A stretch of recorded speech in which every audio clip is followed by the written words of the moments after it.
I will pay you for this. I'll buy this. Because it says, you're dead to me, and you are, because I'm out.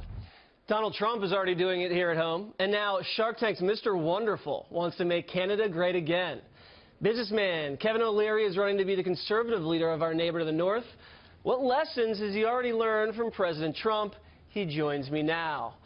So, Kevin, you and Trump are big billionaires. You guys understand leverage very effectively.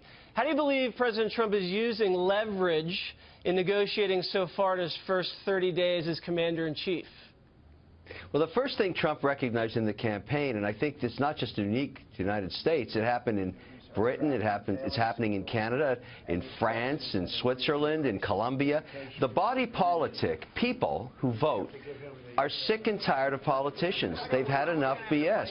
And they want people that are operators to run government, that make promises that they keep. And that was the groundswell that elected Donald Trump, and he is doing exactly what he said. Not everybody's comfortable about it. It's the first time in a long time a politician actually kept their promises. And that's what's such a shock to everybody right now.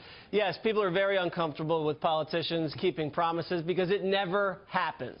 And one of your colleagues in the Shark Tank, Mark Cuban, very vocal critic of Trump before and after he was elected, he actually said this on the O'Reilly factor. Roll the tape. I don't think he's been able to show any leadership. I don't think he's taken responsibility for the White House, and I don't think he's shown them any direction. And Donald Trump hit back hard on Twitter, as he always does, saying, quote, "I know Mark Cuban well. He backed me big time, but I wasn't interested in taking all of his calls. He's not smart enough to run for president." So what's going on there with your colleague Cuban? A lot of sour grapes, it seems like. Well, Mark has been very vocal, as you've suggested, and he's an open critic, and he has every right to be so. We live in a free speech domain all across North America. I get that. But, you know, if you go back and look at any administration switchover, I don't care which president came in, every cycle, every 4 or 8 years, you get pretty well chaos in the beginning. There's a lot of issues that happen, and there's mistakes made, and that's exactly happening here. What's unique about the Trump presidency is he listed 4 or 5 items that he was going to implement, and nobody thought he would do it, and he just rammed them through so fast that it really caught the bureaucracy off guard. And, you know, the way to measure any presidency is to wait and see how it plays out.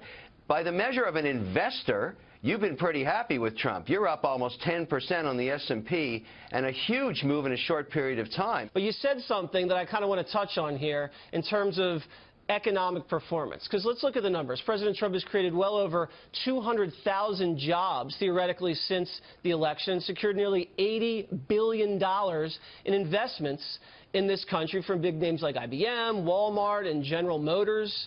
And, you know, he hit this up the other day, tweeting, "The stock market hits new high with longest winning streak in decades. Great level of confidence and optimism even before the tax plan rollout." So not only do you have him negotiating a lot of companies reinvesting in jobs and infrastructure here in this country, you have the market on a record tear, and the tax cuts haven't even come down the pipeline yet. What do you expect in terms of the tax cut rollout? Basically, the entire financial services sector, large money center banks, and also all the regionals, have moved almost 25% in a matter of 16 weeks. That's unprecedented. And if we don't deliver on deregulation and reduction of corporate taxes, that could easily evaporate. So that makes me a little nervous. The fortunes of these banks haven't changed. Their cash flows haven't changed. The regulation environment hasn't changed. These are all promises. Trump has done a pretty masterful job in getting people to believe he's going to do it. Now he's got to bring home the bacon. That's the key. Speaking of bacon, Canadian bacon, your guy Trudeau was here earlier this week.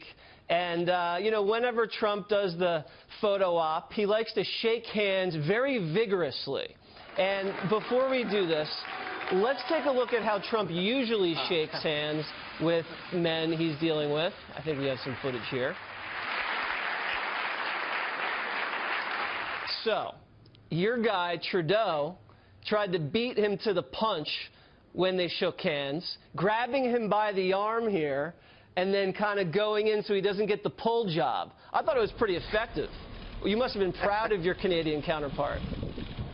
My concern about the meeting was this. I looked at it against the British and the Japanese prime minister meetings, because to me that's a sign of respect, really. Let's remember that Canada and the United States have an unprecedented relationship. Why would Trudeau only get 15 minutes of the president's time in private when the British prime minister got hours and the Japanese went golfing? That's the thing I'm worried about. That's the kind of signal I didn't like. Well, listen, if you're ever elected Canadian PM, maybe you can go play golf down in Florida with President Trump, okay? It's quality time, quality time. That's right. And thank you very much for joining us, and good luck in the election up north. Appreciate it. Take care. Bye-bye.